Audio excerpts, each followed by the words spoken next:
Juga di sini teman-teman sekalian, yang dimaksud dengan sabda Nabi SAW, bertakwalah kalian kepada Allah dimanapun kalian berada dan ikutilah perbuatan buruk dengan perbuatan baik. Jangan difahami, oh saya buat dosa, yang penting saya sholat setelahnya. Bukan ini yang dimaksudnya.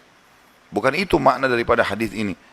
Tapi yang dimaksud adalah, kalau kalian pernah berbuat dosa dulu, maka sekarang ganti dengan amal saleh.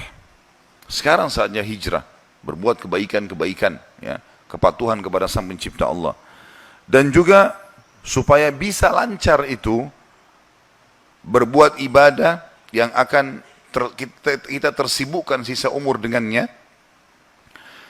Perangkatnya adalah, maaf, di sini katakan dulu, perbuatan buruk dengan perbuatan baik, niscaya akan menghapuskannya. Dan perangkatnya, gaulilah manusia dengan akhlak yang baik. Dan nanti akan ada bab kita khusus setelah bab adab ini adalah bab akhlak atau karakter. Di antara karakter yang baik adalah di sini dikatakan, dan berkarakterlah, berakhlak baiklah dengan manusia. Jangan balas keburukan mereka dengan keburukan. Jangan orang menggibah kita, kita gibah. Jangan mereka fitnah, kita fitnah. Orang emosi, kita emosi. Tidak usah ikutin itu. Tidak ada gunanya. Kebodohan jangan dibalas dengan kebodohan. Salah ini. Kalau orang bodoh kita harus pintar. Orang salah kita harus benar. Jangan ikut-ikutan ini. Tidak perlu kita ikut-ikutan dengan kesalahan-kesalahan yang dilakukan oleh orang gitu. Yang penting kita tahu hubungan kita dengan Sang Pencipta Allah baik, gitu kan? Itu sudah satu hal yang positif. Dan Allah Subhanahu wa taala memberikan nilai yang sangat tinggi bagi orang yang menjaga karakter atau akhlaknya. Dan bahkan dalam hadis yang sahih, kata Nabi SAW, tidak ada sesuatu yang lebih berat di timbangan amal pada hari kiamat dibandingkan dengan akhlak yang mulia, karakter yang baik, tenang, ya, tidak emosional, sabar dalam menghadapi masalah-masalahnya, dia tenang saja. Yang penting dia dalam keadaan benar, sudah selesai. Semestinya begitu.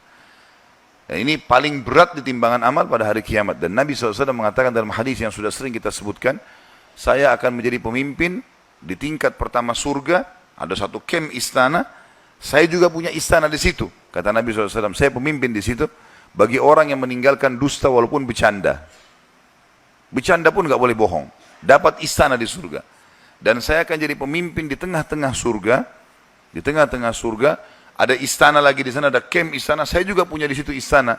Kata Nabi SAW, saya jadi pemimpin di situ, bisa ketemu dengan beliau SAW. Bagi orang yang meninggalkan perdebatan walaupun dia benar. Kalau kita bicara sama seseorang, bisa masuk akal dia terima, layani. Nyampaikan argumen diterima. Tapi kalau enggak, kita sudah sampaikan tidak ada gunanya, tinggalkan.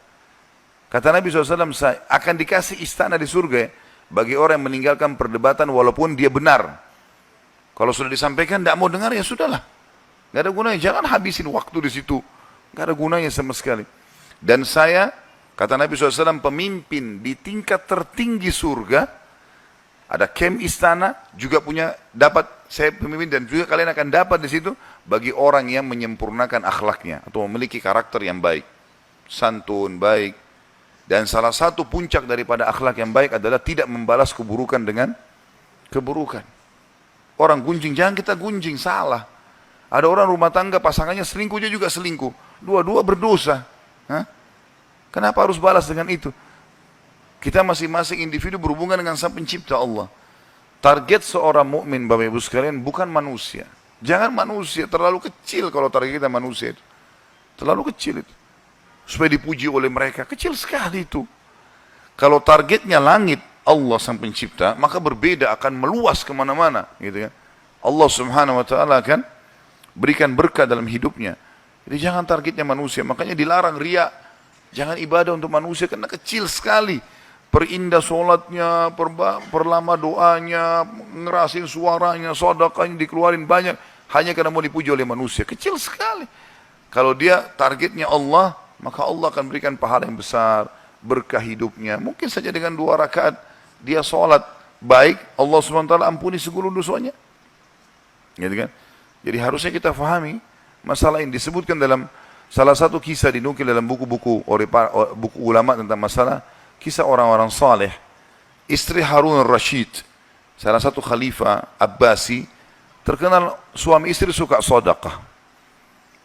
Dan orang ini, dia saking sukanya sedekah, apapun yang suaminya kasih, pasti dia kumpulin, disodakahin. Dan kalau teman-teman keluar dari Arafah menuju ke Muzdalifah, di Masyaril Haram di Mekah, kalau dari Arafah menuju ke Muzdalifah, terutama kalau lagi umroh ya, kalau haji kadang-kadang agak sulit, karena padat. Biasanya kalau tur city, dari Arafah ke Muzdalifah, di sebelah kanan ada seperti tembok tua gitu. Itu dibangun oleh istrinya Harun al-Rashid untuk memberikan minum jemaah haji. Sampai waktu dia